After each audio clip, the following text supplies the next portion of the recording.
Hello friends, let us start. Welcome to the next class of how to learn English. So let us start with the next class. Correct form of word. The first word is virtue. Virtue means होता है नेकी, खूबी. He is a man of dash. A dash man cannot think ill. Ill means बुरा सोचना of others. He very dash arranged food and accommodation for the orphaned children. Orphaned children मतलब अनाथ बच्चे जिनके पेरेंट्स नहीं हैं. Next is continue. Continue means होता है जारी रखना. The dash rain has made the roof leak करना. They dash to be friends even when they had differences means matbhed, differences of opinions. He can speak dash for hours. This paragraph is in dash to the previous one.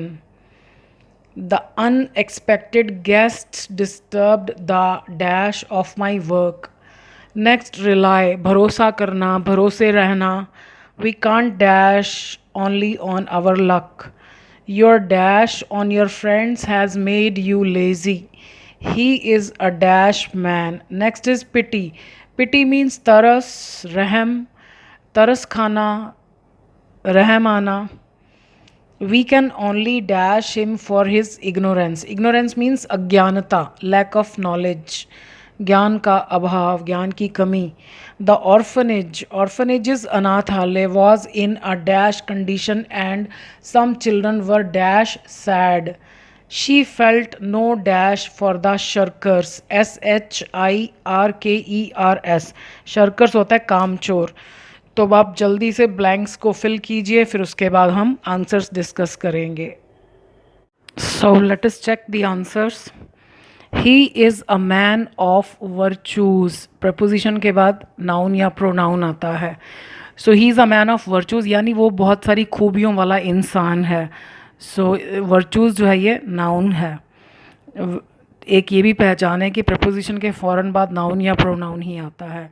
A virtuous man cannot think ill of others. एक नेक व्यक्ति दूसरों के बारे में बुरा नहीं सोच सकता है. अ किसके लिए आया? मैन के लिए आया. अगर ए एंड द के बाद केवल एक ही शब्द हो तो वो नाउन होता है, लेकिन ये किसके लिए आ रहा है? मैन के लिए आ रहा है. So man is noun. So noun से पहले जो आता है वो नाउन की विशेषता बताता है. तो दिस इज़ एडजेक्टिव. जिन वर्ड्स के पीछे OUS आता है they are all adjectives like advantageous, courageous. So courageous sorry. A virtuous man cannot think ill of others. So ये एडजेक्टिव है. He very virtuously arranged food and accommodation for the orphaned children.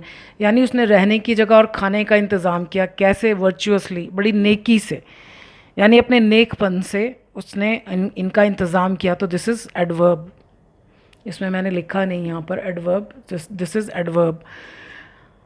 Continue. Okay. The continuous rain has made the roof leak.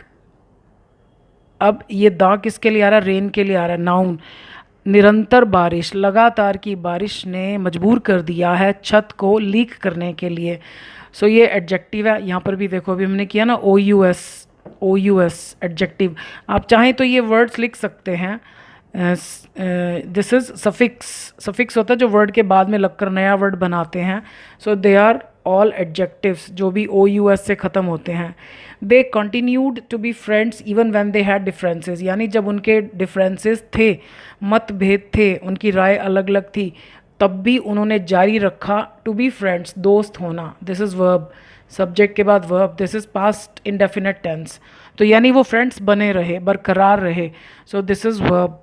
He can speak continuously for hours. वो बोल सकता है लगातार. For hours, घंटों तक. Speak, वो बोल सकता है. कैसे बोल सकता है? बिना रुके. This is adverb.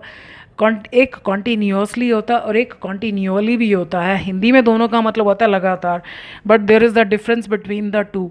कॉन्टीन्यूअली का मतलब होता है लगातार, लेकिन उसमें एक ब्रेक आता है. जैसे हम कहते हैं ना, हम 10 साल से वर्ल्ड कप जीत रहे हैं, तो 10 साल से तो 10 साल लगातार दिन रात तो वर्ल्ड कप नहीं होता. मतलब बीच में ब्रेक आ जाता है, जैसे 4 साल 5 साल. सो यानी 4 साल के ब्रेक के बाद दोबारा वर्ल्ड कप होता है, तब हम कहते हैं. जैसे हम लगातार 6 बार से वर्ल्ड कप जीत रहे हैं. सो ये कॉन्टीन्यूअली. मैं 2 घंटे से लगातार पढ़ रहा हूँ, यानी बीच में एक भी ब्रेक नहीं लिया, लगातार 2 घंटे। सो दिस इज़ लगातार, दिस इज़ ऑल्सो लगातार, but this is without break and this is with break. This paragraph is in continuation to the previous one. जो ये पैराग्राफ है ये इन कंटिन्यूएशन, यानी अब इसको एक्चुअली हिंदी में एक्सप्लेन करना बहुत मुश्किल है कुछ शब्दों को। ये नाउन है क्योंकि इन क्या है, प्रपोजिशन है, प्रपोजिशन के बाद नाउन प्रोनाउन आता है, और हम सीख चुके हैं जिसके बाद शन आता है, TION, वो नाउन होते हैं।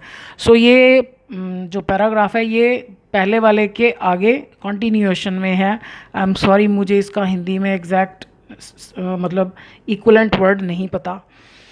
द अनएक्सपेक्टेड गेस्ट्स, मतलब बिना उम्मीद के जो गेस्ट्स आ गए उन्होंने डिस्टर्ब कर दिया the continuity of my work, मेरे काम की निरंतरता, लगातारता। So continuity, continuity is noun. The a and the के बाद सिंगल वर्ड हो तो दैट इज़ ऑलवेज नाउन, और वैसे भी जिनके पीछे इटी आता है, ITY, इटी, पब्लिसिटी, सो वो सब नाउन्स होते हैं। Rely, we can't rely on our luck, only on our luck, हम नहीं कर सकते हैं भरोसा केवल अपने भाग्य पर, किस्मत पर।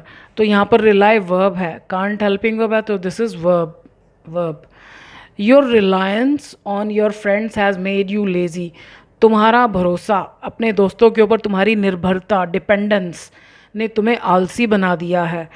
सो रिलायंस इज़ नाउन, रिलाय से बना रिलायंस। और वैसे भी देखो, मैंने आपको पहले किसी पिछली वीडियो में बताया था कि ये पोजेसिव एडजेक्टिव है, ये कभी अकेला नहीं आता, इसके बाद हमेशा नाउन आता है, जैसे your brother, your book, your result. तो ये इसके बाद आने वाला पक्का 100% नाउन ही होगा। ही इज़ अ रिलायबल मैन, वो एक भरोसे लायक आदमी है। तो रिलायबल इज़ एडजेक्टिव, ये किसके लिए आया, ये मैन के लिए आया, और ये मैन की खासियत बता रहा है कि कैसा आदमी, भरोसे लायक, तो this is adjective. Pity, we can only pity him, इसमें ऑन नहीं आएगा, हम हिंदी में कहते हैं ना, हम केवल उस पर तरस खा सकते हैं, हम केवल pity him, we don't need any preposition, अगर हम लगाएंगे तो गलत हो जाएगा। तो हम केवल उस पर तरस खा सकते हैं फॉर इज इग्नोरेंस, उसकी अज्ञानता के लिए, उसकी कम नॉलेज के लिए। जैसे कुछ लोगों के पास नॉलेज कम होती है और वो उसको गेन भी नहीं करना चाहते हैं, वहीं पर अड़े रहते हैं और अपनी ज़िंदगी में तरक्की नहीं करते।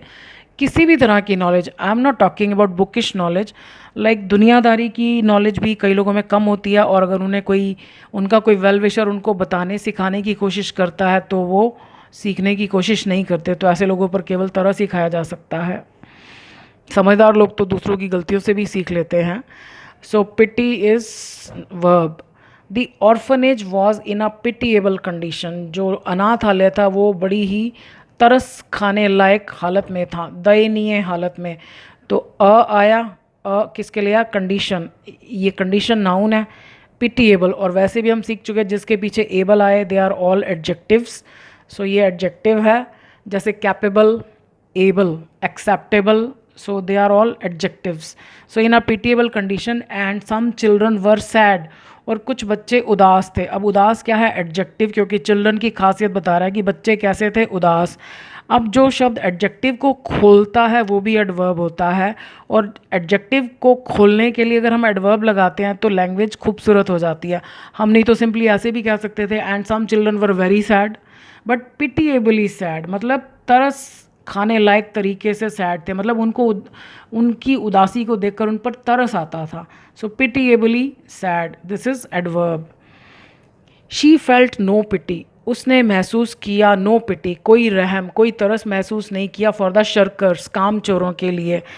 अब देखो यहाँ पर भी पिटी और यहाँ पर भी पिटी, यहाँ पर ये नाउन है, यहाँ पर ये सिर्फ किसी चीज़ का नाम है, और यहाँ पर काम हो रहा है तरस खाना।